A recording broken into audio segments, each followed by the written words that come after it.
Une demi-page dans la presse, une histoire sordide. Cette histoire, c'est celle d'une fille qui aurait été violée par plusieurs jeunes il y a quelques mois à peine.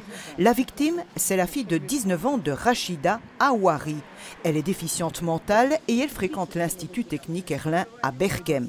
C'est dans un parc tout près de l'école que les faits se seraient produits à la sortie des cours. Elle a bien expliqué avec ses mots à elle que voilà qu'on l'a attrapée, qu'on l'a entraînée et que tel a fait ci et tel a fait ça et voilà.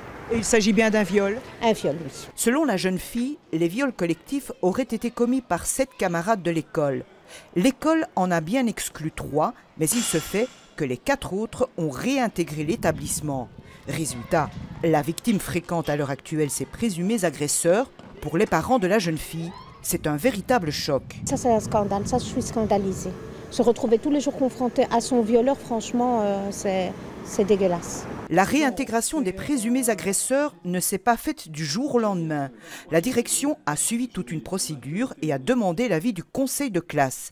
La difficulté, c'est que tous les présumés agresseurs sont des déficients mentaux et qu'aucun n'a reconnu les faits. J'ai estimé que parmi les 7 élèves qui étaient accusés, 4 d'entre eux avaient, je dirais, des circonstances qui m'autorisaient à avoir des doutes sur leur culpabilité. Alors, j'ai choisi de les réintégrer, alors que j'ai choisi d'exclure les 3 autres. La famille de la victime a porté plainte. La justice doit à présent poursuivre son travail. La police, elle, vient tout juste de terminer les auditions des 7 présumés agresseurs.